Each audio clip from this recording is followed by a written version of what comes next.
Shalom Bapak Ibu, Saudara-saudari dikasihi Tuhan. Kita akan memasuki pendalaman Alkitab dengan tema Alkitab di bagian kedua ini. Sebelumnya mari kita berdoa. Bapa kami yang ada di surga, terima kasih kami saat ini diberi kesempatan untuk belajar mendalami firman-Mu. Kami buka hati pikiran kami Bapa, agar kami mengerti kebenaran firman-Mu dan diubahkan oleh kebenaran firman-Mu. Pimpin kami dengan Roh Kudus-Mu ya Bapa. Dalam nama Tuhan Yesus, kami siap untuk belajar. Haleluya. Amin. Saudara-saudari dikasihi Tuhan, tema Alkitab di bagian kedua ini adalah hubungan antara umat perjanjian baru dengan umat perjanjian lama. Di bagian pertama dari tema Alkitab ini, kita sudah belajar apakah Alkitab adalah firman Tuhan. Bagi saudara yang belum belajar atau belum menonton videonya, saya akan berikan linknya, saudara bisa belajar di sana sehingga bisa mengerti mengenai hal ini. Nah, untuk bagian ketiga kita akan belajar perbedaan antara umat perjanjian baru dan umat perjanjian lama. Bapak Ibu, kalau saudara perhatikan, Alkitab kita mempunyai dua bagian besar, yakni Kitab Perjanjian Lama dan Kitab Perjanjian Baru. Kitab Perjanjian Lama sebetulnya adalah kitab orang Israel, agama Yahudi, Taurat, Mishpatim, Hukim, kitab nabi-nabi, sejarah Israel, terutama raja-raja dan sebagainya. Dan memang Kitab Perjanjian Lama itu diperuntukkan untuk umat Israel. Kalaupun Kitab Perjanjian Lama itu digabungkan atau disatukan dengan Kitab Perjanjian Baru, karena memang ada hubungan antara umat Perjanjian Baru dan umat Perjanjian Lama, saudara, maka gereja menyatukan kedua kitab ini menjadi satu.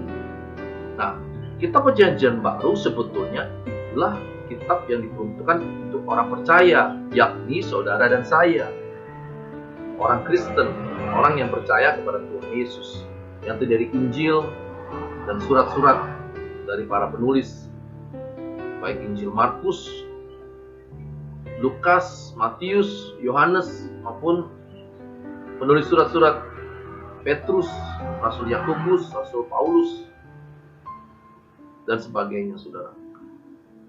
Oleh karena itulah, sebetulnya yang paling utama sebagai orang percaya, sebagai orang Kristen, kita lebih menggumuli, lebih mendalami, belajar memahami apa yang tertulis di dalam Kitab Perjanjian Baru dibanding dengan Kitab Perjanjian Lama. Maka sangat heran jika ada orang Kristen atau para pengajar Kristen yang lebih menggumuli atau mendalami Kitab Perjanjian Lama. Padahal Kitab Perjanjian Lama itu untuk orang Yahudi.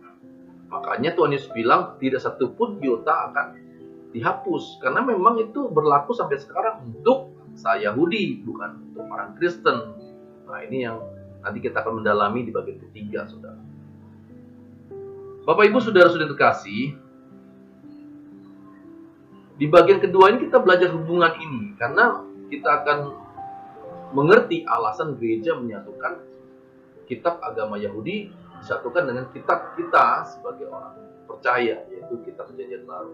Sebab memang ada hubungannya. Yang pertama, hubungannya adalah umat Perjanjian Baru, orang Kristen, orang percaya, itu lahir dari umat Perjanjian Lama. Saudara tahu dalam sejarahnya, kekristenan lahir dari agama Yahudi. Nah, jadi hal-hal yang pewahyuan tertentu diwariskan atau diteruskan oleh orang Kristen atau orang percaya atau umat Perjanjian Baru. Contohnya Daud misalnya, spirit Daud atau Daud dikenal sebagai orang yang berkenan di hati Allah karena dia seorang penyembah, seorang worshiper, saudara. Hatinya sungguh mengasihi Tuhan, hatinya sungguh memuji Tuhan dengan banyaknya mazmur-mazmur yang ditulisnya, pujian-pujian. Tetapi semuanya harus bermuara atau berucap pada satu pribadi, Tuhan Yesus. Kalau Daud dikatakan manusia yang berkenan, Tuhan Yesus terlebih lagi manusia yang paling berkenan di hati Bapa. Ketika ia dibaptis, Roh Kudus turun dalam bentuk atau rupa burung merpati, ada terdengar suara dari surga, inilah anak yang kukasihi, kepadanya lah aku berkenan, dengarkanlah ia. Jangan kita meniru Daud yang pernah selingkuh dengan Betsyeba, lalu kita mengatakan, oh nggak apa-apa, Daud juga pernah selingkuh, kita juga boleh selingkuh, lalu nanti kita bisa minta ampun sama Tuhan. Itu sangat keliru pemahaman itu. Atau Daud yang punya selir banyak. Jadi harus masuk ke dalam bingkai Tuhan Yesus bagi kita umat perjanjian baru. Demikian juga tokoh Abraham yang disebut sebagai bapa kaum beriman, karena Abraham menunjukkan imannya dalam wujud ketaatannya kepada Allah. Dia meninggalkan negeri yang makmur, Kasdim, negeri leluhurnya, ke negeri yang tidak jelas, yakni tanah Kanaan. Ya. Bahkan dia membuktikan ketaatannya pada Allah ketika harus mempersembahkan Ishak kepada Allah sebagai korban bakaran, meskipun pada akhir tidak jadi dan Allah menyediakan domba sebagai korban bakaran. Nah, hal itu bermuara atau berpuncak pada pribadi Tuhan Yesus yang benar-benar taat. Yohanes 4 ayat 34, makananku adalah melakukan kehendak Dia yang mengutus aku dan menyelesaikan pekerjaannya. Tuhan Yesus mengatakan juga dalam Matius 7 ayat 21, bukan orang yang berseru Tuhan, Tuhan yang masuk dalam kerajaan surga, melainkan Dia yang melakukan kehendak Bapa. Nah, Tuhan Yesus adalah pribadi yang benar-benar pribadi yang beriman, pribadi yang taat sepenuhnya total kepada Allah. Jadi spirit perjanjian lama itu harus berpuncak dan bermuara atau dalam bingkai pribadi Tuhan Yesus, tidak bisa lepas. Kita tidak bisa meniru Abraham yang berbohong mengatakan bahwa Sarah adalah adiknya, atau banyak hal yang dalam diri Abraham dengan segala kelemahannya. Dan kita tidak bisa menjadikan itu alasan bagi kita untuk mentolerir hal-hal yang meleset atau yang berdosa dalam diri kita di hadapan Tuhan. Itu yang pertama, saudara. Yang kedua, hubungan antara umat perjanjian baru dan umat perjanjian lama adalah bahwa umat perjanjian baru, yakni saudara dan saya, orang percaya, mengenal Allah yang benar, Allah yang esa, Echad itu dari umat perjanjian lama. Ya, dari umat perjanjian lama lah kita mengenal Allah yang disebut YHWH, Yod, He, Waw, He. Tetapi esa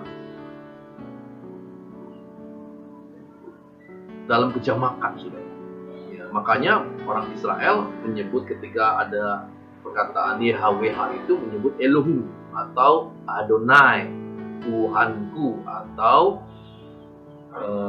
Hashem, nama itu. Ya, mereka gak berani menyebut langsung nama YHWH 4 huruf pentagram itu, ya, yang ditafsir sebagai Yahweh, meskipun sebenarnya istilah Yahweh juga sebenarnya tafsiran yang sebenarnya kurang tepat dalam sejarah penyebutan 4 huruf pentagram itu, tapi itu akan kita bahas di waktu. Hal yang ketiga, hubungan antara umat perjanjian baru dan umat perjanjian lama adalah bahwa pribadi agung dan mulia, pribadi Allah yang menjadi manusia, yakni Tuhan Yesus, lahir dari umat Israel, dari orang Israel, dan menghidupi tradisi agama Yahudi. Tapi karena pertumbuhan iman, pertumbuhan pribadinya dan relasi yang sangat erat dengan Bapa, hikmat-hikmat dan pimpinan Roh Kudus yang Tuhan Yesus alami sebagai manusia di bumi ini, pada akhirnya Tuhan Yesus menyempurnakan apa yang ada dalam tradisi bangsa Israel, dan penyempurnaan itu dia wariskan kepada para pengikutnya, yakni saudara saya, umat perjanjian baru. Oleh karena itulah, fokus kita bukan lagi apa yang diajarkan di perjanjian lama, melainkan apa yang diajarkan oleh Tuhan Yesus dan juga para penerusnya, para penginjil, para penulis surat-surat perjanjian baru. Ya, itu 3 hal itulah yang membuat mengapa gereja juga menyatukan Alkitab Perjanjian Lama itu sebagai bagian dari kehidupan kita sebagai orang Kristen, saudara. Demikian yang bisa kita pelajari hubungan antara Perjanjian Baru dan Perjanjian Lama. Nah, setelah kita belajar secara singkat bagian ini, ada dua pertanyaan refleksi yang bisa kita refleksikan secara pribadi. Yang pertama, apakah saya sudah mengenal Allah yang benar? Siapa Allah bagi saya? Bagaimana saya menggambarkan Allah itu dan perasaan saya? Pertanyaan yang kedua, apakah saya berubah oleh pengenalan saya akan Allah? Dan bagaimana wujud perubahan itu? Demikian saudara-saudara yang bisa kita renungi pada bagian ini. Selamat berjuang bersama saya. Mari kita berdoa. Bapa, kami bersyukur pada kesempatan ini kami boleh belajar hubungan antara kami orang percaya kepada Tuhan Yesus dengan bangsa Israel, umat Perjanjian Lama. Terima kasih Bapa. Biarlah kami terus belajar mengenal Engkau, Allah yang benar, satu-satunya Allah yang benar, yang tunduk pada tatanan, yang mengasihi kami dan kepada hidup-Mu bagi kami. Mewahyukan diri-Mu sepenuhnya kepada kami. Terima kasih Bapa, kami serahkan hidup kami dalam tangan-Mu. Biarlah kami terus bertumbuh, semakin mengasihi Engkau, mengenal Engkau, dan melakukan apa yang Engkau kehendaki. Dalam nama Tuhan Yesus, kami sudah berdoa dan mengucap syukur. Haleluya. Amin. Selamat berjuang saudara, Tuhan Yesus memberkati.